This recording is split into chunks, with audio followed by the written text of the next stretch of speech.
सौसाहूर्णं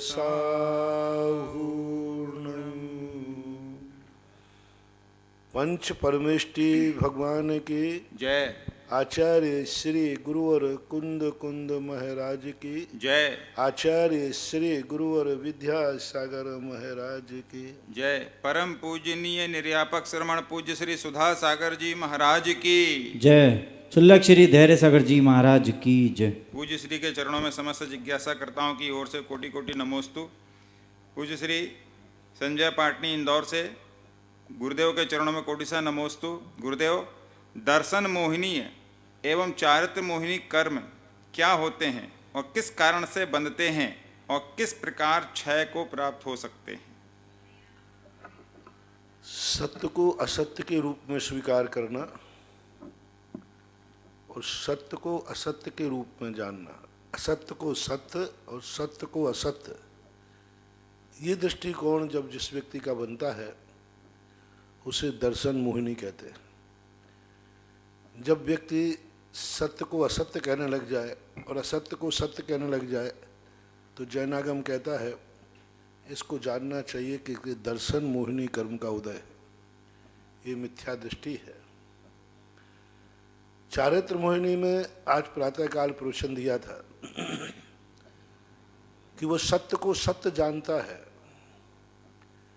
लेकिन सत्य को स्वीकार नहीं करता, असत्य को असत्य जानता है लेकिन असत्य का परिहार नहीं करता। ऐसा व्यक्ति आज पूरा प्रातःकाल का प्रवचन इसी पर था। चारित्र मोहिनी वाला कहेगा नहीं, सत्य यही है, इसके बिना कोई सत्य नहीं, दृढ़ है, निसंकित है, मोक्ष मार्ग यही है, रत्नत्रय आत्मक है, बीतराग आत्मक है, सब कहेगा। लेकिन वो जब कहो उसे स्वीकार करो, मेरे वश की बात नहीं है, मैं ग्रहण नहीं कर सकता। फिर वो कहता है कि मैं जो कर रहा हूं वो असत्य है, सर्वथा असत्य है, नहीं करने योग्य है, लेकिन मैं छोड़ूंगा नहीं। शराब पीना अच्छा है, रात में खाना नहीं, कुछ नहीं, सब बुरा है, महान बुरा है, दुर्गति का कारण है, महान अनिष्टकारी है, लेकिन मैं छोड़ूंगा नहीं। असत्य जानता हुआ नहीं छोड़ता, सत्य को जानता हुआ स्वीकार नहीं करता, तो जिनवाणी कहती है समझना चाहिए इसे चारित्र मोहिनी कर्म का उदय है। जो दोनों नहीं करता उसे समझना चाहिए दर्शन मोहिनी और चारित्र मोहिनी दोनों का उदय है। अविरत सम्यक दृष्टि बस इसी बल पर कि वो कहता नहीं सत्य है लेकिन मैं स्वीकार नहीं करूंगा, दर्शन चारित्र मोहिनी का उदय, असत्य है लेकिन मैं छोड़ूंगा नहीं, चारित्र मोहिनी कर्म का उदय। ये दोनों कर्मों की एक सरल संक्षिप्त परिभाषा हमने बताई। आज विस्तार से यदि समझना हो तो आज प्रातःकाल का प्रवचन यूट्यूब से आप सुन सकते हैं, जहाँ से भी आपको मिले। पूरा इसी के ऊपर, पूरा प्रवचन 1.5 घंटे का इसी के ऊपर है। कैसे कैसे व्यक्ति के चारित्र मोहिनी कर्म के उदय हैं, कैसे कैसे पापियों को भी जैन दर्शन ने एंट्री दे दी, मोक्ष मार्ग कह दिया, मोक्ष मार्ग की प्रथम सीढ़ी दे दी। सम्यक दृष्टि और मिथ्या दृष्टि के किसी भी क्रिया में अंतर नहीं, दोनों बराबर असंयमी हैं। मात इतनी दृष्टि बदलने से वह अवरेज सम्यक दृष्टि हो जाता है। इनके क्षय होने का मूल कारण है कि पहला दर्शन मोहिनी का तो मूल क्षय उपशम करने के लिए सच्चा गुरु मिले, जिस गुरु पर तुम्हारा विश्वास हो, सच्चा देव मिले जिस देव पर तुम्हारा विश्वास हो, सच्चा शास्त्र मिले जिस पर तुम्हारा सच्चा हो और विश्वास ना हो तो कोई काम का नहीं। सच्चा देव मिले और विश्वास ना हो तो क्या काम का। सच्चा देव मिले और हमारा विश्वास हो कि यह सच्चा है। मात वो ही 3 शक्तियां हैं जो हमें दर्शन मोहिनी से बचा सकते, दर्शन मोहिनी का क्षय कर सकते, और कोई दुनिया में ताकत नहीं। हम अपने बल पर कभी दर्शन मोहिनी का क्षय नहीं कर सकते, अपनी स्वाभाविक दृष्टिकोण से हम दर्शन मोहिनी का क्षय नहीं कर सकते। उसमें हमें देशना लब्धि चाहिए ही चाहिए, और देशना लब्धि इन तीनों के निमित्तिक है। इसलिए सच्चा देव सद्गुरु मिलना, सच्चे देव सद्गुरु को पहचानना, उन पर विश्वास होना, तभी दर्शन मोहिनी का क्षय होगा। चारित्र मोहिनी का क्षय तभी संभव है जब व्यक्ति भृत, समिति, गुप्ती, परिचय आदि जो हैं, ये चारित्र मोहिनी कर्म के क्षय उपशम के कारण है। हम धीरे धीरे संयमियों से अनुरागित हों, संयम के फल से अनुराग हों, तत्व दृष्टि, भेद विज्ञान, हेयोपादेय दृष्टि जब जावे, जब व्यक्ति जो कह रहा है कि मैं असत्य को जानता हूँ लेकिन असत्य को छोड़ूंगा नहीं, जब उसके ज्ञान में असत्य का फल आ जाए और उसकी आत्मा कांप जाए तो असत्य छूट सकता है। सत्य का फल दिख जाए, सत्य की उपलब्धि दिख जाए और उस सत्य पाने को मन ललच जाए तो चारित्र मोहिनी का क्षय उपशम हो सकता है। संक्षेप में इतना ही काफी है। सरोज जैन, बड़ोदरा, गुजरात। नमोस्तु महाराज जी। महाराज जी, मेरे पास विधान आदि के बहुत सारे कलश हैं। यदि मेरी ब्राह्मण एक मित्र है अपने घर पर पूजा स्थान पर रखना चाहती है तो क्या उसे हम हमेशा के लिए दे सकते हैं एक कलश? आप दे दें, कोई बात नहीं, आपसे व्यवहार है आपका। शीला अरुण जैन, वबई, मुंबई। नमोस्तु गुरुदेव। महाराज जी, तत्वार सूत्र जी में पूज्यवर उमा स्वामी जी महाराज ने सम्मूर्छन गर्भोपपादा जन्म, सम्मूर्छन जन्म वाले मनुष्य कहे हैं। हमने तो आज तक देखे नहीं महाराज जी, तो ये किस प्रकार से होते हैं महाराज जी, कहाँ रहते हैं? वो अपन को देखने में नहीं आते, 2 मिनट की उनकी आयु होती है, मनुष्य के शरीर में ही रहते हैं। उन स्थानों पर रहते हैं जिन स्थानों पर हवा आदि कम लगती है, पसीना आदि ज़्यादा आता है लेकिन हवा नहीं लगती। ऐसे स्थानों पर उन जीवों का उत्पत्ति, मनुष्य स्त्रियों के शरीरों में उनकी उत्पत्ति होती है, लेकिन वो अपने इतना छोटा है अंगुल का संख्यात भाग, और 2 मिनट में ही जन्मता है, मर जाता है। तो ऐसा माना चाहिए। इनका दूसरा प्रश्न है कि 11 अंग 14 पूर्व के नाम के बारे में सुनते हैं आप लोगों के मुख से, लेकिन शांति धारा, गणधर वलय के मंत्रों में 10 पुब्बीणम 14 पुब्बीणम ये शब्द आते हैं। इसका मतलब क्या है महाराज जी? 10 पुब्बीणम 14 पुब्बीणम कहाँ आया? शांति धारा में आता होगा या गणधर वलय में? शांति धारा में तो आता नहीं है, गणधर वलय में आता है।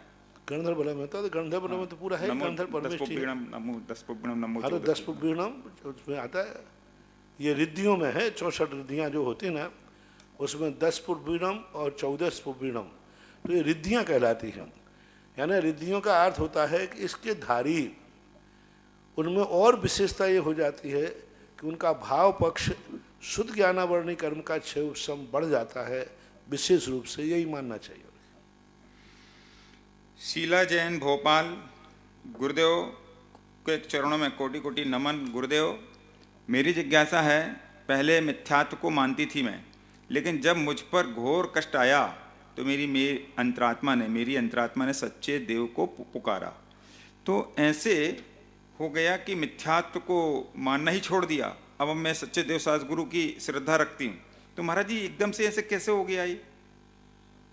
व्यक्ति को कई बार क्या है, वैसे व्यक्ति नहीं ठोकता, ठोकर खा के छेद जाता है। जब व्यक्ति के जीवन में ठोकर आती है और ठोकर से बचाने वाला मिल जाता है तो अच्छे अच्छे नास्तिक आस्तिक बन जाते हैं, और ठोकर लगने पर अच्छे अच्छे आस्तिक नास्तिक बन जाते हैं। हमने ऐसे कई नास्तिक भी देते जिन्होंने बड़ी श्रद्धा से धर्म किया, उनका कार्य नहीं हुआ, उन्होंने धर्म ही छोड़ दिया, बोले सब बेकार है, मुझे कुछ नहीं करना, खूब करके देख लिया, जितना करता हूँ उतना परेशान हूँ। लो, उनकी ठोकरों ने आस्तिक से नास्तिक बना दिया। ऐसे नास्तिक देखे जिनका किसी माध्यम से कोई काम हो गया तो उनकी श्रद्धा बढ़ गई, पर ये श्रद्धा स्थायी नहीं रहती। आज तुम्हारा संकट दूर हो गया इसलिए आस्था बढ़ गई, किसी दिन काम नहीं होगा तो आस्था घट जाएगी। अभी वस्तु स्वरूप की उपलब्धि नहीं हुई, अब आपको ऐसे वस्तु स्वरूप की उपलब्धि हो जाए कि चाहे संकट हटे या ना हटे, चाहे कुछ मिले या नहीं मिले, सच्चा धर्म यही है, यही देव है, ऐसी श्रद्धा हो जाए तो टिक सकता है। अन्यथा परिस्थिति जन्य धर्म, परिस्थिति आने पर समाप्त भी हो जाता है। कविता उज्ज्वल जैन, प्रतापगढ़, राजस्थान। नमोस्तु महाराज श्री संन्यास मरण के 3 भेद, भक्त प्रत्याख्यान, इंगिनी मरण, प्रायोपगमन ये आए हैं, इनके बारे में समझाने की कृपा करें। सबसे बड़ा होता है भक्त प्रायोगमन मरण। प्रायोगमन मरण का अर्थ होता है व्यक्ति एक संकल्प कर लेता है, उसके बाद ना तो वो स्वयं हिलता है ना डुलता है, पलक भी नहीं झपकाता, गिर जाए तो उठता भी नहीं, स्वयं की भैयावृत्ति नहीं करता, स्वयं से दूसरों की सेवा भी नहीं करवाता, स्वयं भी नहीं करता, एक स्थित होता है ठोट पर। कोई गिरता जाए, पड़ता जाए, कोई पड़ जाएंगे तो उठेंगे नहीं, कुछ भी नहीं, वो तो स्थिर हो जाते। आदिनाथ भगवान के जीव ने पूर्व भाव में प्रायोग गमन मरण किया था, प्रायोग गमन मरण करके समाधि ली थी। और इंगिनी मरण कहलाता है कि दूसरों से तो नहीं करेगा, लेकिन गिर जाएगा तो स्वयं उठ जाएगा, अपने स्वयं की परिस्थितियों का, स्वयं की विपरीत परिस्थितियों का प्रतिकार कर लेता है। वहाँ ठंड लग रही थी, उठ करके दूसरे स्थान बढ़ जाएगा, गर्मी लग रही थी, उठकर दूसरे, अपना खुद का प्रतिकार, लेकिन दूसरों का प्रतिकार स्वीकार नहीं करेगा, अन्न जल ग्रहण नहीं करेगा, आहार पानी ग्रहण नहीं करेगा। जो क्रिया स्वयं की जा सकती है वह कर लेगा, पर के द्वारा की हुई क्रिया को स्वीकार नहीं करेगा। ये दोनों मरण आज इस कलयुग में निषेध किए, आदेश पूर्वक नहीं, ये 2 मरण पंचम काल का जीव ना करे। भक्त प्रत्याख्यान का अर्थ होता है भक्त प्रत्याख्यान, जो उसको आहार क्रम से छोड़ा जाता है। भक्त यानी भोजन, प्रत्याख्यान त्याग, जिस भोजन को क्रम से धीरे धीरे धीरे छोड़ करके और फिर अंत में समाधि की तरफ जाता है और स्वयं भी प्रतिकार करता है, दूसरों के द्वारा भी अपनी अनुकूलता बनवाता है, स्वीकार करता है। ये तीसरा भक्त प्रत्याख्यान आज संलेखना के समय साधु और श्रावक अपने जीवन के लिए अंत में अपनाते हैं। तृप्ति जैन, मुजफ्फरनगर। नमोस्तु महाराज जी, आपने 29 नवंबर की एक जिज्ञासा समाधान में बताया था कि भरत जी बाहुबली जी के पास अवधि ज्ञान था। तो महाराज जी मेरी जिज्ञासा है, क्या ऋषभदेव भगवान जी के अन्य पुत्रों के पास भी अवधि ज्ञान था? नहीं, दोनों पुत्रों के संबंध में ही चर्चा है, क्योंकि अन्य पुत्र सर्वार सिद्धि से आए थे ऐसा उल्लेख नहीं। सर्वार सिद्धि से जो जीव आता है वो लेके आता है, इसलिए चर्चा दोनों पुत्रों की है, अन्य पुत्रों के संबंध में कोई आगम में चर्चा नहीं। ब्राह्मी सुंदरी के पास नहीं। महाराज जी अवधि ज्ञान क्या चतुर्थ काल में पुरुषों के पास साथ महिलाओं को भी अवधि ज्ञान हो सकता है? आगम में महिलाओं के अवधि ज्ञान के संबंध में प्रकीर्णक 1-2 प्रसंग मिले हैं। महिलाओं के संबंध में मिलते तो नहीं हो उदाहरण। माता तीर्थंकर की माता को अवधि ज्ञान नहीं था, तभी तो 16 स्वप्न पति से पूछने के लिए गई। एक उल्लेख मिलता है सुलोचना के संबंध में, पर उसमें भी 2 मत हैं। एक आचार्य कहते हैं उसको जाति स्मरण हुआ था और जाति स्मरण से अपने पूर्व भाव जाने। दूसरा आगम ये भी कहता है कबूतर कबूतरी को देखकर उन्हें अवधि ज्ञान प्रकट हुआ और अवधि ज्ञान के माध्यम से उन्होंने अपने भव भावांतर जाने। तो ऐसा प्रकीर्णक 1-2 ग्रंथों में मिलता है, बहुतायत ज़्यादा नहीं मिला। स्त्रियों के अवधि ज्ञान के संबंध में कोई ज़्यादा उदाहरण देखने में नहीं आ रहे। अभी तक कोई आरिका को अवधि ज्ञान हुआ है ऐसा कोई प्रसंग नहीं मिल रहा है। मुनियों के अवधि ज्ञान तो देखने में आए, फलाने मुनिराज को अवधि ज्ञान था, ये था, लेकिन किसी आरिका माता जी को अवधि ज्ञान था ऐसा मुझे अभी तक किसी आगम में देखने में आया। आरिका को कभी अवधि ज्ञान की स्थिति सुनी नहीं कि फलानी आरिका को अवधि ज्ञान था। तो लेकिन सिद्धांत ग्रंथों के अनुसार कहीं बाधा नहीं। सिद्धांत ग्रंथों में कहीं नहीं कहा कि स्त्रियों को अवधि ज्ञान नहीं हो सकता है।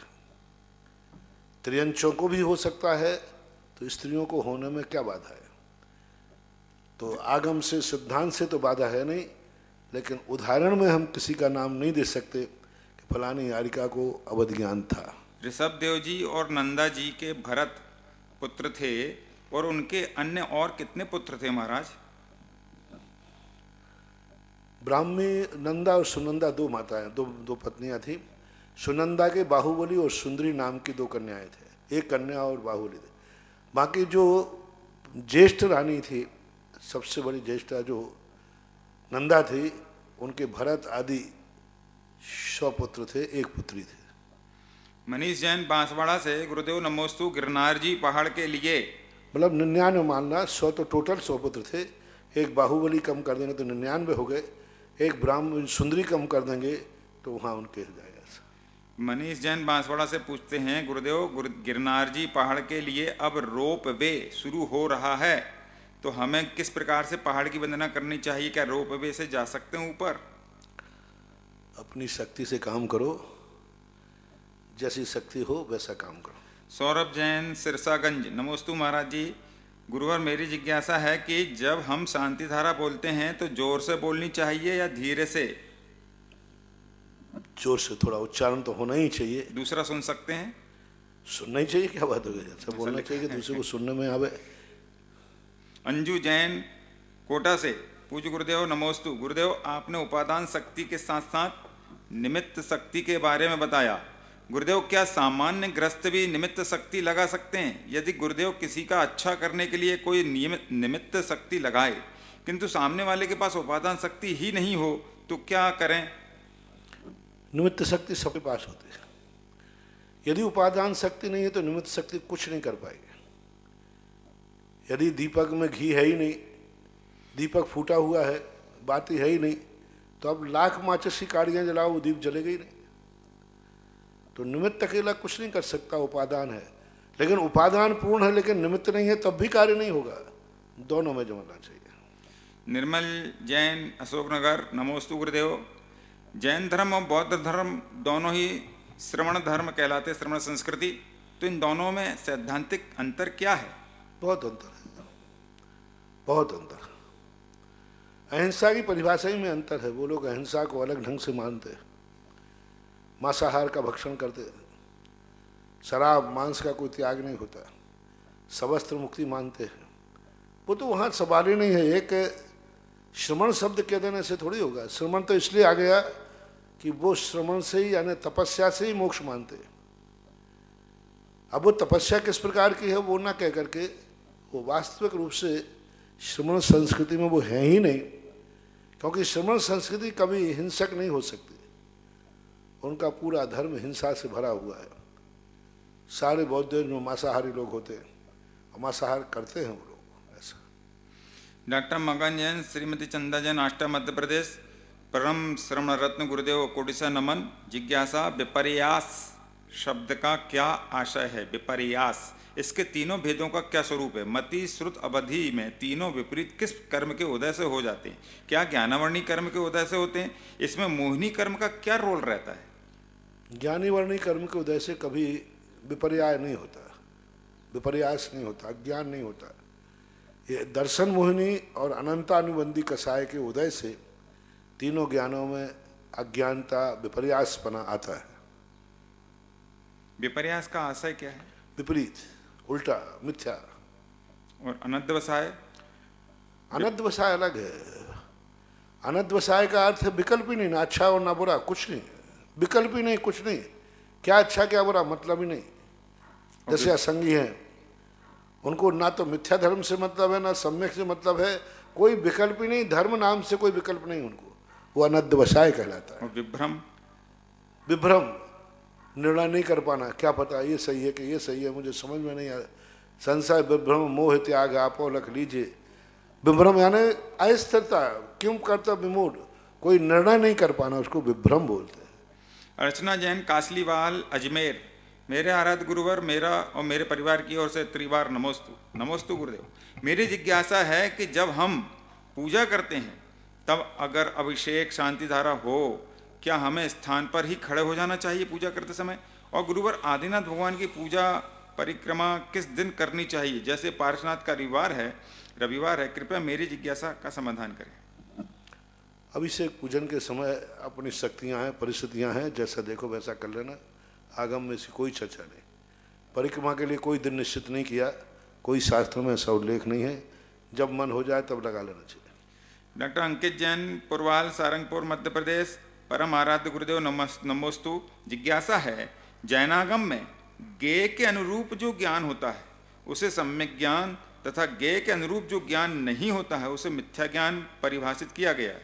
मिथ्या दृष्टि और सम्यक दृष्टि दोनों ही चक्षु आदि से पदार्थों को समान देख कर श्रुतादि ज्ञानों के समान निरूपण भी करते हैं। फिर सम्यक दृष्टि के ज्ञान को समीचीन और मिथ्या दृष्टि के ज्ञान को मिथ्या क्यों कहा जाता है?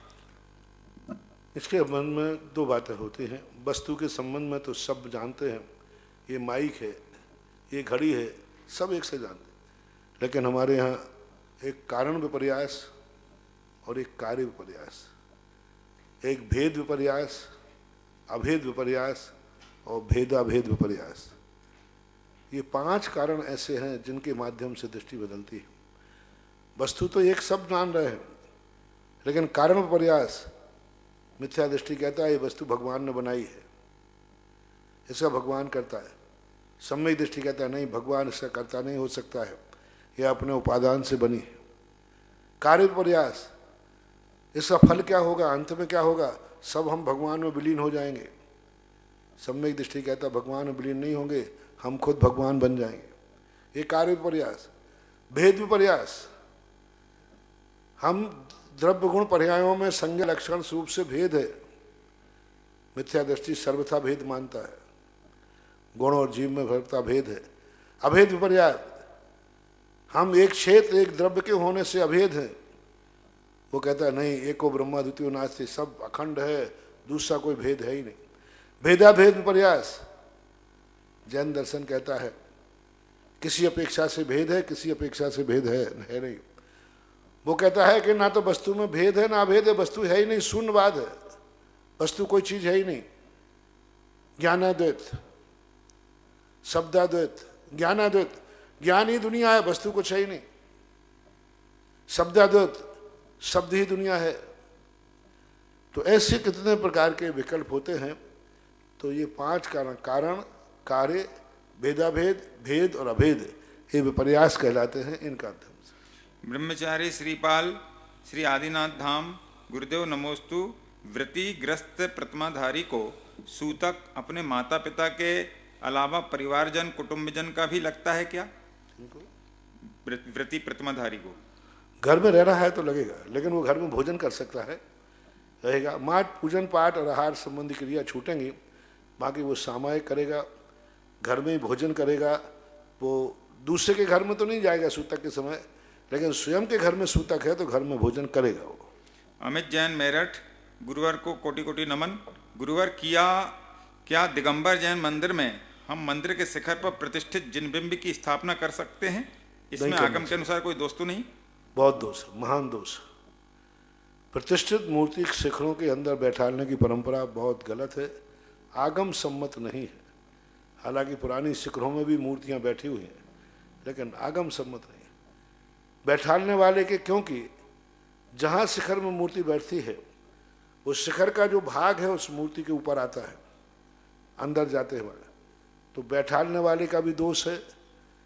मंदिर की प्रतिष्ठा अतिशय में जो दोष आएगा, समाज के लिए भी वो पतन का कारण बनता है, क्योंकि मानस्तंभ की मूर्तियाँ अलग ढंग से बैठती हैं, उनकी व्यवस्था अलग होती है, वो एक मंदिर रूप बनता है, व्यवस्थित है। लेकिन शिखर के अंदर मूर्तियाँ बैठाना ना तो किसी आगम में है, ना कृत्रिम चैत्यालयों में है, ना कहीं है।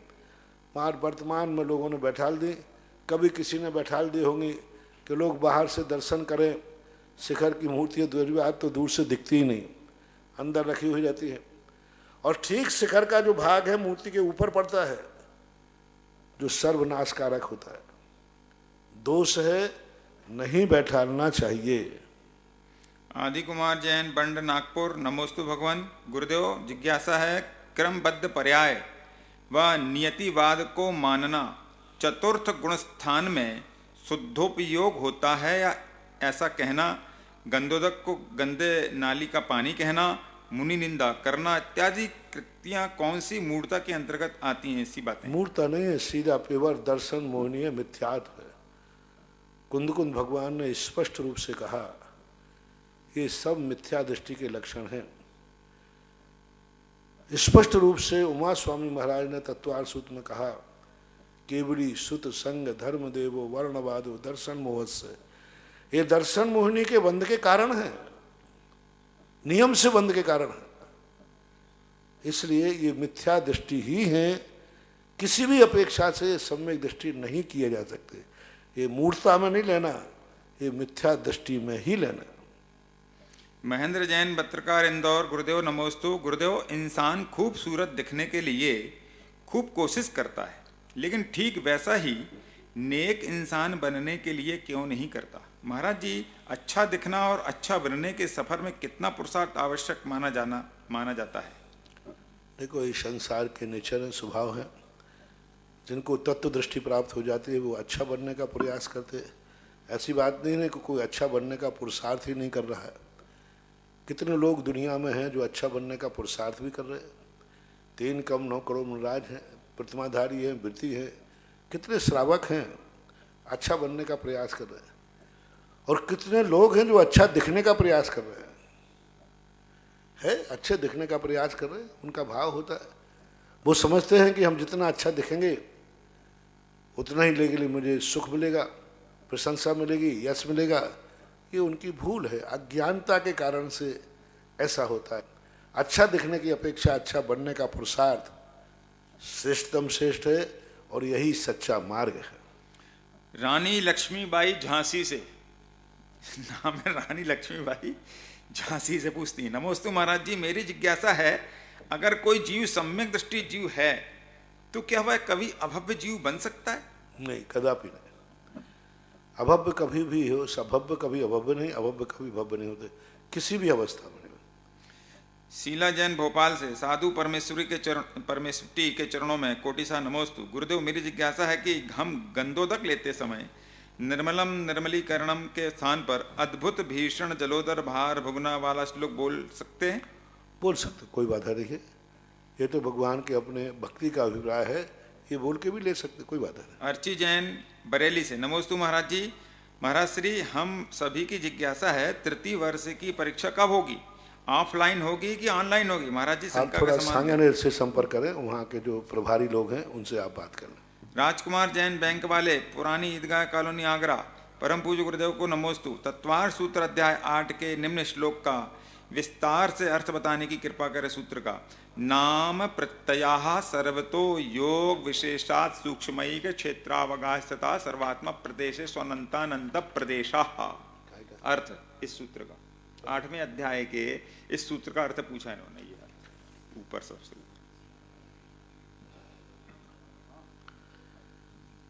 नाम प्रत्यय है। जो नाम है, नाम कर्म की प्रकृतियों की बंध का है, नहीं, नाम प्रत्यय।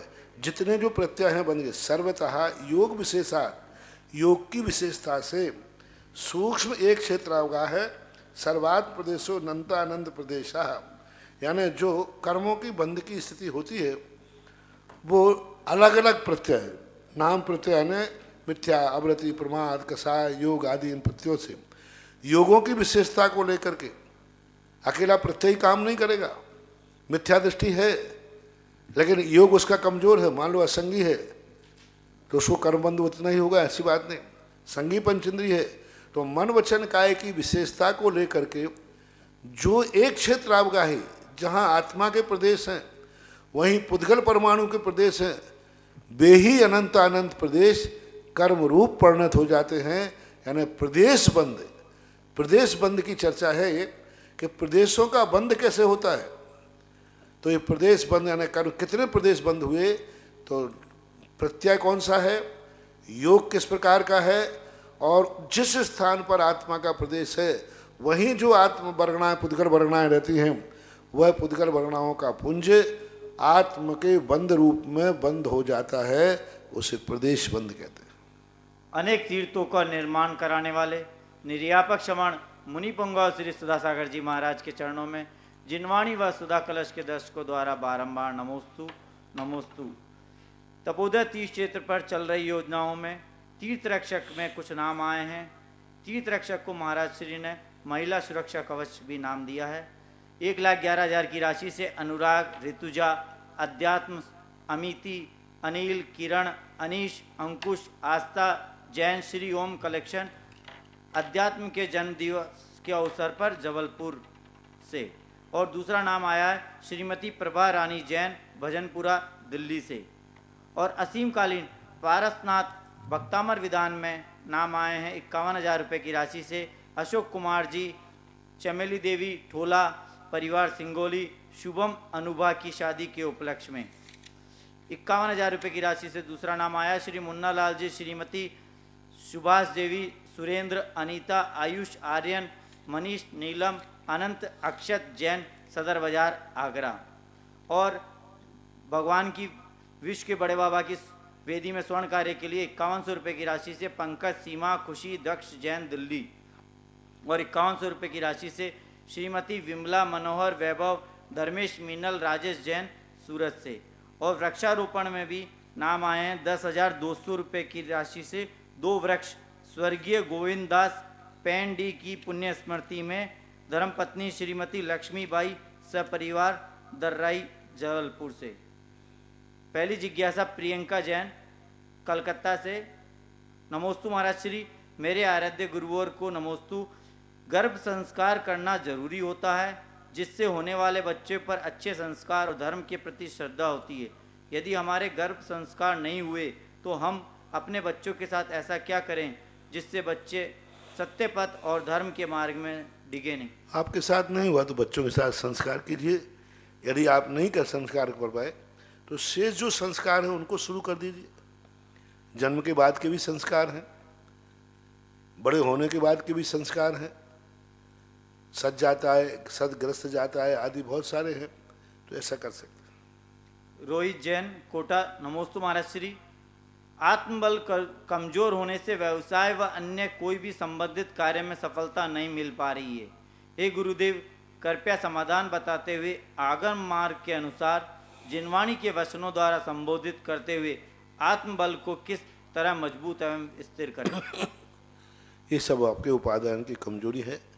अतीत में जो आपने कर्म किया है वो कर्म आपके बीच में बाधक बन रहा है।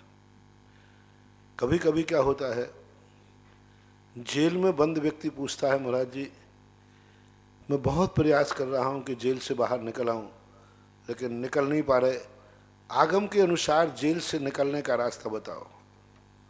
ये प्रश्न का समाधान मान लो किसी ने किया, जेल में बंद है, बोले महाराज आगम के अनुसार बताओ। हमने तो पूरा आगम ढूंढ लिया, जेल से निकलने का कोई रास्ता नहीं मिला। और यदि मिल जाएगा, मान लो मिल जाए, तो बोलो फिर सरकार क्या करेगी। मतलब जेलियों को जेल से निकलने का रास्ता बताऊं मैं, कैसे संभव है। सरकार कहेगी तुम्हारा जैन धर्म कैसा है, जेलियों को फरार कराता है। जैन दर्शन कहता है जेल हो चुका है, सजा पूरी काटो। जेल जाने से तो रोक सकता है, जेल नहीं जाने के रास्ते तो हैं, लेकिन जेल हो चुका है फिर तो सजा काटनी पड़ेगी। कर्म जब तुम्हारा आ चुका है, हर चीज में तुम विफल हो रहे हो, यानी तुम्हारे तीव्र कर्म का उदय है। अब समता पूर्वक इन कर्मों को भोगो।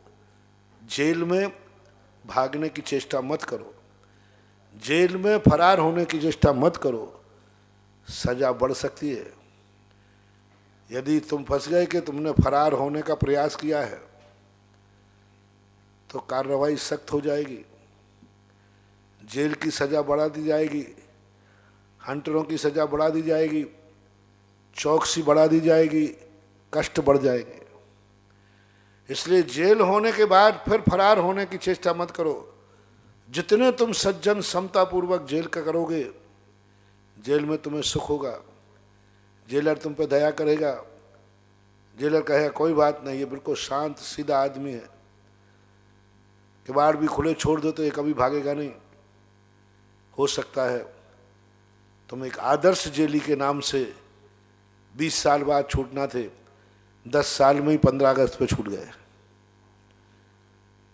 सजा हो जाने के बाद जितने तुम सरल सज्जन बन जाओगे, जितने उस सजा को एक्सेप्ट करोगे, ठीक मेरे सजा मिली है मैं भोगूंगा, उतनी जल्दी सजा कम हो जाती है। जेल हो जाने के बाद भागने का फरार करना सजा को बढ़ाना है। इसी प्रकार आप कर्म कर चुके हैं, कर्म बंद हो चुका है, आपके कर्म का उदय चल रहा है, अतः आप सजा आपकी चल रही है। आपका उदय चल रहा है क्योंकि आप कह रहे हैं मैं हर कार्य में विफल हो रहा हूँ, यानी कर्मों ने आपको सजा देना शुरू कर दिया है। अब एक ही उपाय है, इस सजा को जितने समता भाव से काट सकोगे उतने ही जल्दी जेल से छूट जाओगे। क्या चिंतन करने के लिए आगम ने कहा ही, आगम से पूछा ना आपने, आगम से क्या कहा? जब मेरे अशुभ कर्म का उदय चल रहा हो, हर कार्य में विफल हो रहा हूँ, तो आगम क्या कहता है? आगम ने यही कहा, अब सजा को काटने में फरार होने की चेष्टा मत करो और चिंतन करो आगम के अनुसार। जे कर्म पूरब किए हैं खोटे, सहे क्यों नहीं जियरा, अति क्रोध अग्नि बुझाए प्राणी, साम जल ले सियरा। आगम ने क्या कह दिया? जो मैंने कहा क्षमता पूर्वक जो किया है उसको हंस के भोगो, समता से भोगो, शांत चित्त से भोगो। किया है तो भोगना पड़ेगा। हो सकता है यही समता, यही सज्जनता ऐसा रूप ला ले कि जो कर्म जन्म जन्मांतर तक जाने थे वो को इसी जन्म में समाप्त हो जाए, जो पूरे जीवन भर जाने थे हो सकता है कुछ साल में ही खत्म हो जाए। अब तो आपको समता रखना ही मुक्ति का मार्ग है। नमोस्तु महाराज श्री आशिमा जैन भरतपुर से। मेरी जिज्ञासा है कि नवजात शिशु को मंदिर दर्शन हेतु कम से कम कितने दिनों में ले जा सकते हैं? मल मास लग रहा है।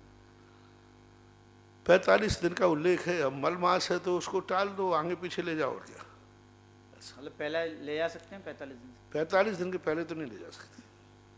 अगली जिज्ञासा रितु जैन झांसी से। नमोस्तु महाराज जी, जब मेरा बेटा मेरे गर्भ में था तब मैंने 9 महीने देव दर्शन व पूजा की थी। आज मेरा बेटा 2.5 साल का हो गया। जब मैं पूजा करती हूँ अपनी सासू माँ के लिए कोई धर्म की बात किताब पढ़ती हूँ तब वह बहुत रोता है और मुझे पढ़ने में से मना करता है। ये हमारे कौन से कर्मों का उदय? ऐसी कोई बात नहीं, बच्चा है, संस्कार दो, वो समझ नहीं पा रहा है, समझ जाएगा। सूर्य प्रकाश जैन नसीराबाद से। नमोस्तु महाराज श्री, मैंने 2 पाप कार्यरत अनुमोदना से किए। एक पाप स्वयं किया, इस कारण हमें कार्य में असफलता मिल रही है, मार्गदर्शन। अब मैं क्या करूं? तुमने खुद ही कह रहा है कि काम किया है तो असफलता मिल रही है, उसी कारण से। कुछ प्रश्न ऐसे हैं व्यक्तिगत जिनको मत पूछा करो, मैं क्या जवाब दूं इनके लिए? प्रश्न पूछो आगम से, कुछ ऐसे ये व्यक्तिगत प्रश्न है। व्यक्तिगत प्रश्नों के जवाब नहीं होते। प्रश्नों का जवाब तो यही है कि आपको अपनी परेशानी, सबको अपने अपने किए कर्म का है, इसलिए व्यक्तिगत प्रश्न पूछ करके सर्वव्यापक प्रश्न पूछो जो सबके काम आवे, सबके लिए उपयोगी हो। नीलेश अजमेरा मीरा रोड से। नमोस्तु महाराज श्री, धर्म द्रव्य का लक्षण अजीवत्व है, तो क्या अधर्म आकाश काल और पुद्गल का लक्षण भी अजीवत्व होगा? लक्षण कहाँ का गया? धर्म द्रव्य का लक्षण तो नहीं कहा गया ऐसा कि अजीवत्व है, भाव है उसका, अजीवत तत्व में आया है। धर्म द्रव्य का तत्व अजीब है। लक्षण और उपकार तो अलग ढंग से प्रस्तुत किए गए। लक्षण तो अपन लक्षण वो कहता है जिससे पहचाना जाए, लक्षण वो कहलाता है जो अन्न में ना पाया जाए। अजीवत्व तो अन्न में भी पाया जा रहा है, इसलिए। अगली जिज्ञासा ऑडियो के माध्यम। परम पूज्य परमोपकारी गुरुदेव के पावन पाद पद्मों में सादर सविनय नमोस्तु। पूज्य श्री आचार्य श्री समंतभद्र स्वामी सर्वोदय की बात करते हैं, साथ ही वे विधि और निषेध की भी बात करते हैं। जिज्ञासा यह है कि सर्वोदय की अवधारणा में विधि कथन तो समझ में आता है, पर निषेध कथन सर्वोदय में कैसे गर्भित होता है? वैसे भी आज सकारात्मक सोच की बात की जाती है। लोग शास्त्रों के सार के रूप में भी यही कथन किया करते हैं प्रायः कि सकारात्मक सोच होना चाहिए। इन सब दृष्टियों से आचार्य समंतभद्र स्वामी की जो निषेध कथन की बात आती है वह सर्वोदय में कैसे गर्भित होती है? कृपया जिज्ञासा का समाधान करने की सर्वोदय की परिभाषा ही हम नहीं समझ पा रहे। सर्वोदय का अर्थ है नहीं कि सभी दिशाओं से सूर्य का उदय हो, सभी धर्म मान्य हो, सभी विचार मान्य हो। सर्वोदय का अर्थ है कि सभी लोग पूर्व से सूर्य उदय होता है इसको माने, इसका नाम सर्वोदय है। यानी सत्य की तरफ सबको झुकाने का नाम सर्वोदय है। यानी सबको ये समझाना बहुत अंतर है। लोग सर्वोदय का अर्थ होता है, कोई उदाहरण दे रहा हूँ, कोई कहता है सूर्य पूरब से उगता है, एक कहता है दक्षिण से, एक कहता है पश्चिम से, एक कहता है उत्तर से। तो लोग कहते हैं सर्वोदय सब मान लो, हाँ भाई सब ठीक है। नहीं, ये सर्वोदय की परिभाषा नहीं है। इन सभी को इस ढंग से समझाओ कि सभी लोग मानने लग जाएं कि सूर्य पूरब से उगता है। सबको उदय, सर्व उदय शब्द लो ना। उदय शब्द का अर्थ क्या है? प्रकट, सत्य। उदय का अर्थ होता है सत्य। सबको सत्य की तरफ प्रेरणा करना, सबको सत्य की तरफ ले जाना, उसका नाम है सर्वोदय। यानी सर्वोदय सबके लिए सर्वोदय हो, यानी सभी जीव सूर्य उदय पूर्व से उगता आया है, उग रहा है, इसको सब स्वीकार कर ले, इसका नाम सर्वोदय। नास्तिक के बिना सर्वोदय हो ही नहीं सकता। निषेध कथन के बिना सत्य रूप सर्वोदय नहीं हो सकता। सूर्य पूरब से उगता है, जब तक दक्षिण से नहीं उगता या निषेध नहीं करेंगे तो पूरब की सिद्धि नहीं होगी। पश्चिम उत्तर से नहीं उगता, इसका निषेध नहीं करेंगे तो सर्वोदय की उपलब्धि नहीं होगी। सर्वोदय ही निषेध और विधि पर आधारित है। यदि निषेध निकाल दिया जाए तो सर्वोदय मिथ्या हो जाएगा। तो कभी चारों दिशाओं से सूर्य निकला नहीं, निकलेगा नहीं, फिर सर्वोदय ही कलंकित हो गया। जब उदय ही नहीं होता तो आपने कैसे कह दिया सर्वोदय? तो सर्वोदय की परिभाषा लोग को बनाइए आप कि सर्वोदय का अर्थ होता है जो सत्य है उसी की तरफ सबको प्रेरित करना। सब लोग यही मानने लग जाएं कि सत्य यही है। यानी सबको सापेक्ष करके, विधि निषेध करके सत्य की तरफ प्रेरित करना। सूर्य पूरब से ही उधरता है, दक्षिण से नहीं उधरता। क्यों नहीं निकलता? उसका निषेध करो, समझाओ। निषेध का भी लक्षण होता है। उसने पूछा दक्षिण से क्यों नहीं निकलता? आपके पास निषेध खंडन करने का लक्षण होना चाहिए, इसलिए नहीं निकलता क्योंकि आज तक कभी निकलते देखा नहीं किसी ने। पश्चिम से नहीं निकलता, आज तक किसी ने देखा नहीं, प्रत्यक्ष प्रमाण है। तो निषेध का खंडन किए बिना हम सर्वोदय की सिद्धि नहीं कर सकते। सर्वोदय का अर्थ ही कभी नहीं कि सबको मिलाने का नाम। जैन दर्शन ने स्पष्ट कहा, कई लोगों ने कहा जैन दर्शन खिचड़ी का नाम है, सबको मिला लो तो जैन दर्शन है। नहीं, सबको सापेक्ष कर लो तो जैन दर्शन है। सापेक्ष करना है, और सापेक्ष बिना विधि निषेध के हो नहीं सकता। ये पिता है, पति नहीं है। अस्थि और नास्ति तो वस्तु का स्वभाव है। सर्वोदय के अवयव हैं दोनों, अस्थि और नास्ति। सर्वोदय की सिद्धि इसके बिना नहीं बन सकती। यही तो महावीर स्वामी कहना चाहते सर्वोदय धर्म के माध्यम से कि आप लोगों का जो मत है वो एकांत मत है। अनेकांत मत का नाम ही सर्वोदय है, एकांत मत का नाम ही मिथ्या धर्म है। तुम लोग एक एक मत को लेकर चल रहे हो और हम अनेकांत मत को लेकर चल रहे हैं। अनेकांत मत जो है वो सत्य की तरफ ले जाता है, सापेक्ष करता है। यह पिता ही, यहाँ बेटे की अपेक्षा पिता ही है, ये सत्य की तरफ ले गया। झगड़ा हो रहा था, तुम मेरे पति को पिता क्यों कह रहे हो? दूसरा कहता है कि तुम मेरे पिता को पति क्यों कह रही हो? तुम मेरे पिता को मामा क्यों कह रहे हो? सापेक्ष ने आगे कहा, निषेध कथन को ध्यान में रखा कि इसकी अपेक्षा पिता है, बेटे की अपेक्षा, तुम्हारी अपेक्षा ये पिता नहीं है। दोनों शांत हो गए। तुम्हारे लिए तो पति ही है, लेकिन इसके लिए पिता ही है, ये पति नहीं है। अब देखो, नहीं कहने से ये तेरे लिए पति नहीं है, पिता है। वो संतुष्ट हो गया। झगड़ा करा था, नहीं पिता नहीं है। हाँ ठीक है, तेरे लिए पिता है, लेकिन इसके लिए पिता नहीं है। तू पिता को पिता कहता है, तू तो मम्मी से झगड़ा कर रहा है। तुम मेरे पापा को पापा कहो, ये मेरे पापा है। अब बोलो, बच्चा कहता मम्मी जब मैं पापा को पापा कहता हूं तो आप क्यों नहीं कहते मेरे पापा को पापा, आप भी पापा कहो। अब पत्नी कैसे पापा कहते, अब वो समझने को तैयार नहीं। तो सर्वोदय पंथ आता है, बेटा वो सही है, उसकी अपेक्षा से वो पति है, पिता नहीं है। ये सर्वोदय की सिद्धि हुई, सबको सिद्ध कर दिया, दोनों को सिद्ध कर दिया। नास्ति से सिद्ध किया कि ये उसके लिए पिता नहीं है, उसके लिए पति ही है, तेरी माँ के लिए। विधि से सर्वोदय को संतुष्ट कर दिया और वो संतुष्ट, ठीक है फिर तो ठीक है, इनकी अपेक्षा से पति है, मेरे लिए पिता है। अस्ति और नास्ति से सर्वोदय की सिद्धि करना। सर्वोदय का अर्थ नहीं है कि चार असत्यों को मिला करके एक सत्य हो जाएगा, चार असत्यों को नाश करके सत्य का उदय हो जाएगा, इसका नाम सर्वोदय है। अनेकांतमय कहो, सापेक्षवाद कहो, अस्ति नास्ति से सिद्धि कहो, ये सब सर्वोदय के अवयव हैं, साधन है। अगली जिज्ञासा और के माध्यम परम पूज निर्यापक मुनि सुधा सागर जी महाराज जी के चरणों में सिंगापुर जैन समाज के सभी श्रावक श्राविकाओं का बारंबार त्रिकाल नमोस्तु नमोस्तु नमोस्तु। हे गुरुदेव, हमारे यहाँ सिंगापुर में कुछ बालक बालिकाएं 8 वर्ष की आयु पूर्ण करने को हैं और उनके माता पिता चाहते हैं कि उनका उपनयन यज्ञोपवीत संस्कार यहाँ किया जावे। गुरुदेव, यहाँ पर गुरु साक्षात रूप में उपस्थित नहीं है, हमारे पास खाली देव और शास्त्री हैं।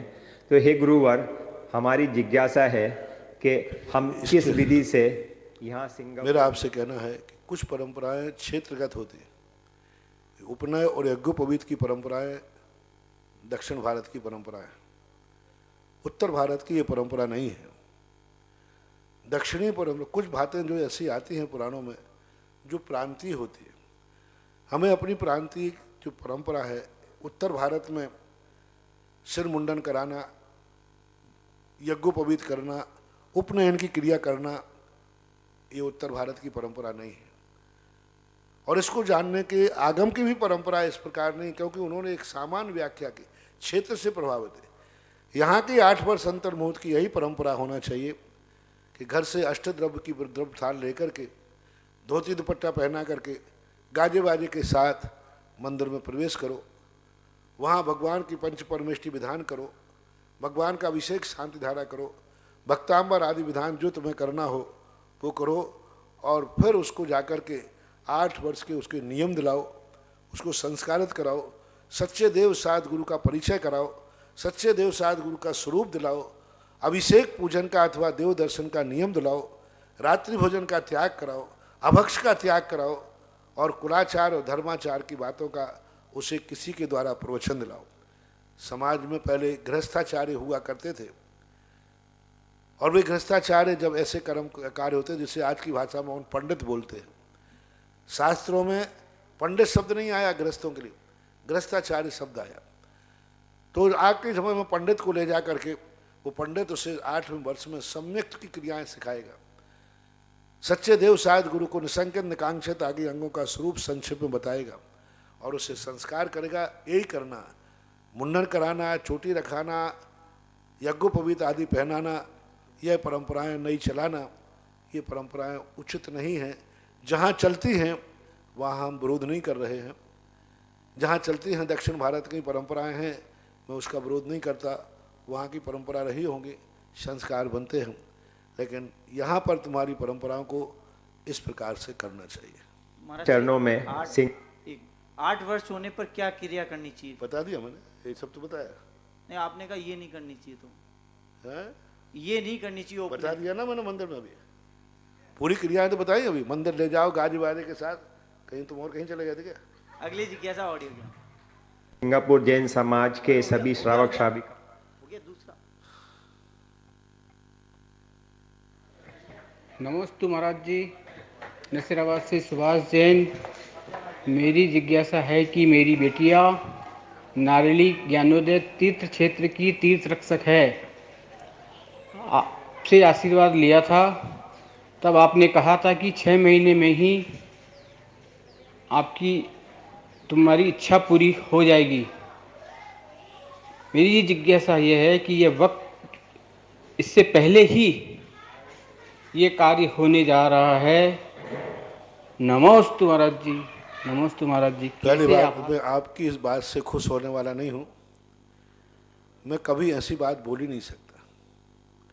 आपके पास कैसेट सुरक्षित हो, हमारा तो हर प्रवचन यूट्यूब पे है। आपकी शीघ्र इच्छा पूरी हो जाएगी, ये आश्वासन मैं कभी नहीं देता। मैं ये कहता हूं, तीर्थरक्षक बनने से तुम्हारी रक्षा होगी। क्या रक्षा होगी? क्योंकि सब व्यक्ति बेटी के संबंध में निश्चिंत रहते, पराए घर में जा रही है, पता नहीं क्या होगा, कैसी सासू बोलेगी, क्या इतना जी पाएगी कि नहीं। तो रक्षा की बात कही थी, इच्छा पूर्ति की बात मैं ऐसे नहीं बोलता हूँ भाई। मेरी भाषा शैली का थोड़ा रखो, नहीं तो किसी की शादी नहीं हुई तो बोला महाराज जी वो 1 लाख रुपया वापस दिलाओ। हाँ, आज तो तुम्हारी हो गई, किसी की नहीं हुई तो बोलो महाराज जी वापस दिलाओ, फिर मामला गड़बड़ हो जाएगा। इसलिए थोड़ा समझा करो। साधु हम बहुत संभल कर बोलते हैं कोई भी बात ऐसे संबंध में। हाँ बोलिए। अगली जिज्ञासा ऑडियो। पंचम काल में हर घर को स्वर्ग बनाने के सूत्र देने वाले मेरे गुरुवर के चरणों में मेरा और मेरे परिवार का बारंबार नमोस्तु नमोस्तु नमोस्तु।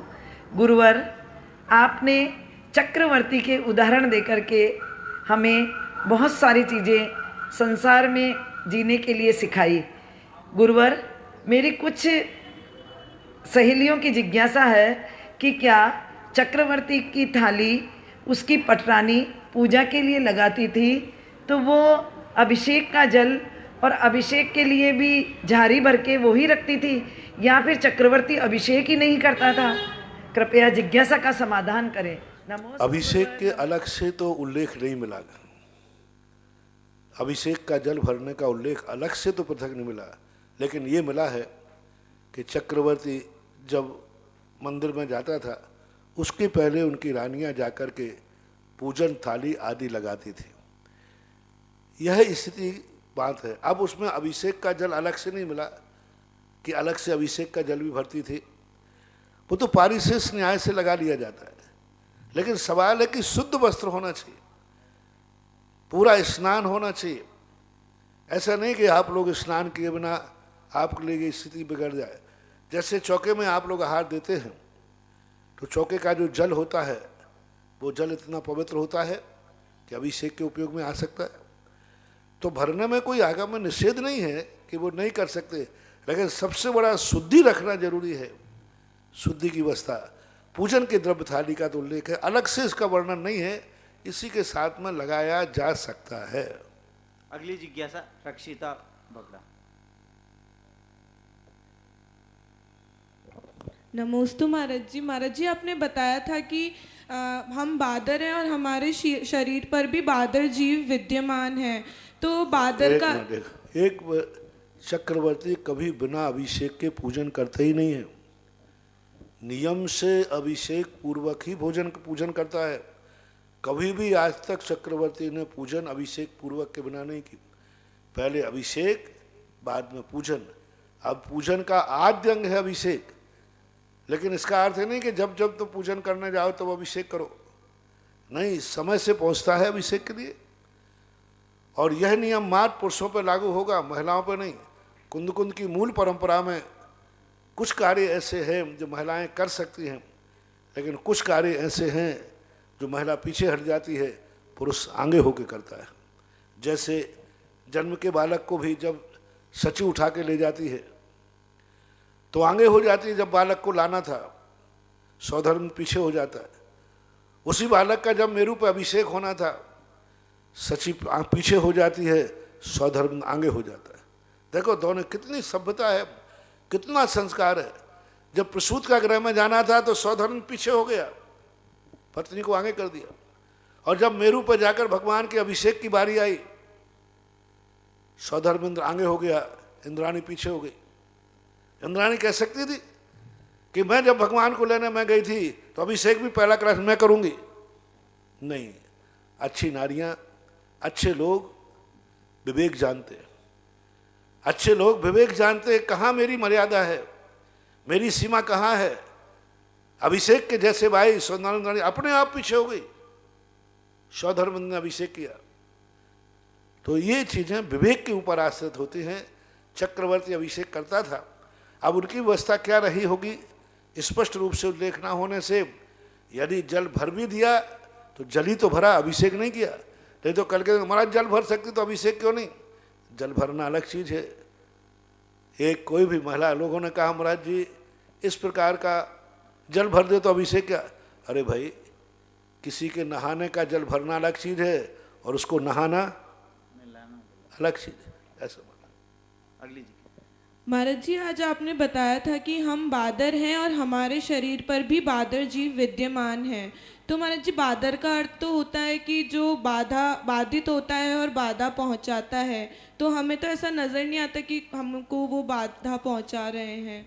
बाधा तो पहुंचा ही रहे उनको बाधा, क्योंकि उनको हम बाहर नहीं निकलने दे रहे, वो अपने शरीर के अंदर विद्यमान है।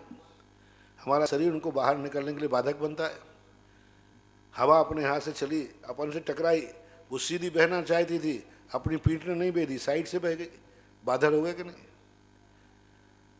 अभी मान लीजिए कोई भी हवा चल रही है, अपन बैठे हैं तो यहाँ हवा नहीं आएगी, पीठ पर लगेगी, आगे नहीं लगेगी, क्योंकि हवा टकरा करके बाधित हो गई, वायु के जब बाधित हो गए। जल बरसा, अपन ने पैर रखे हुए थे, ऐसा हाथ रखे, ऐसा हाथ रखे, जल ऊपर गिरा, यहाँ तो नहीं आया, जल यहाँ वहाँ लड़क गया, जल को बाधक हो गया। इसी प्रकार वनस्पति थी, अपन ने पैर रख दिया या उखाड़ दिया, वनस्पति को अपन ने स्थानांतरित कर दिया, बादर हो गया। हमें भी लोग बाधा पहुंचाते, हम चलना चाहते, तेज हवा आ गई, हवा ने मुझे रोक दिया। तेज पानी का बहाव आ गया, पानी ने मुझे रोक दिया। बड़ा पेड़ सामने आ गया, हम उसको हटा के नहीं जा सकते, छोटी डाली को हमने हटा दिया, बादर थे। बड़ी डाली ने हमें हटा दिया क्योंकि वो बादर थे। तो संसार में बादर एक दूसरे को बाधा पहुंचाते हैं और पहुंचाते, सभी जीव, छोटे जीव भी, बड़े जीव भी, जहां जिसकी बाधरता होती है वो पहुंचाते हैं। महाराज जी, एक और प्रश्न था कि क्या संसार में जितने भी जीव विद्यमान हैं सबके आत्मा के प्रति इक्वल हैं क्या? इक्वल है, लेकिन संसार संकोच विस्तार सबका अलग अलग होता है। प्रदेशों की संख्या योग्यता वैसे ही है, लेकिन संकोच विस्तार सबका अलग है। 2 दीपक रखे हैं, दोनों दीपक बराबर पावर वाले हैं, लेकिन एक खुला रखा है, एक के ऊपर किसी ने का गिलास रख दिया तो उसका प्रकाश गिलास के बराबर हो गया। जिस जीप पर गिलास नहीं रखा वो पूरे में फैल रहा है। योग्यता दोनों में है, लेकिन इसके ऊपर आवरण आ गया, ये बिना आवरण का है। एक के पास छोटा शरीर है, एक के पास बड़ा शरीर है, एक के पास छोटा गिलास है, एक के पास बड़ा गिलास है। तो छोटे गिलास का प्रकाश छोटे गिलास बराबर रहेगा, बड़े गिलास का बड़े रहेगा, लेकिन दोनों दीपकों का प्रकाश देखा जाए तो शक्ति अपेक्षा एक समान है। नमोस्तु महाराज जी। आज महाराज श्री तपोदय तीर्थ क्षेत्र पर बहुत बड़ा काम हुआ। समोशरण मंदिर पे इतना वजन वाला पत्थर रखा गया, तो उसके बारे में महाराज श्री आपका? एक दिन ऐसे ही बैठे हुए वहाँ विचार आया था कि भगवान का समोशण 5000 धनुष ऊपर आकाश में रखता है और वो नीचे जो समोशण का तल होता है वो वज्रमयी होता है, अखंड, जिस पर 12 सभाएं लगती। तो केवल ज्ञान स्थली पर भाव आया कि भगवान का यहाँ समोशण लगा होगा, अधर में वज्रमयी एक ऐसे नीलमणि की शिला, कोई वज्रमयी शिला बनी होगी, क्यों ना यहाँ किया जाए। अब हमारे विचार तो अनहोनी है। जब मैंने व्यक्त किया यहाँ कमेटी वालों से कम 25 बाई 25, तो कर महाराज जी अभी तक तो यहाँ से नहीं निकला, इतना पत्थर निकलेगा कैसे? मैंने कहा जिसने प्रश्न दिया है वो उत्तर भी देगा। मेरे मन में कोई भाव आया है तो वो अन्यथा नहीं हो सकता। चामुंड राय की माँ ने जब ये बात कही तो माँ ने एक ही बात कही, बेटा कहाँ होगा पत्थर? बोले जहां से तेरे प्रश्न आया माँ वहीं इसका समाधान होगा। आपके मन में भाव आया है तो होगा। असत का कभी भाव नहीं आता, सत का ही भाव आता है। जब मेरे मन में भाव आया है कि 25 बाई 24 बाई 24 का पत्थर अखंड शिला बनना चाहिए, वो मैंने ध्यान में पूरा समोशण देखा। मैं पहले ध्यान करता हूँ, ऐसे नहीं बोलता हूँ, पूरे ध्यान में बैठ करके मुझे ये शिला आज से 2-3 महीने पहले झलक चुकी थी और मुझे झलका कि एक पूरी शिला है, बीच में पारसनाथ भगवान का कमल है, उस पर चतुर्मुख भगवान है, उसके ऊपर अशोक वृक्ष है। लेकिन सबने कहा, मैंने कि आएगा, जब मन में आया है। हालांकि हम अल्टरनेट भी स्टेपनी जरूर रखते हैं, क्योंकि कितनी अच्छी गाड़ी हो। मैंने कहा दूसरा विकल्प बाद में बताऊंगा, पहले देखो। 1 महीने प्रयास करते करते आज पत्थर आया, इतना वजनदार पत्थर कि यहाँ कोई क्रेन नहीं मिली, स्पेशल क्रेन बुलाई गई और आज 5 दिन लग गए उस क्रेन को खान से लाने में।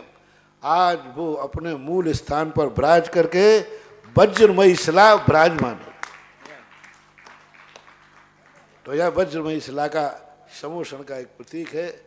देखते जाओ। सुबह भी मैंने कहा था, लॉकडाउन की एक सबसे बड़ी उपलब्धि कि एकमात्र इतिहास साकार के रूप में परिवर्तित हो रहा है।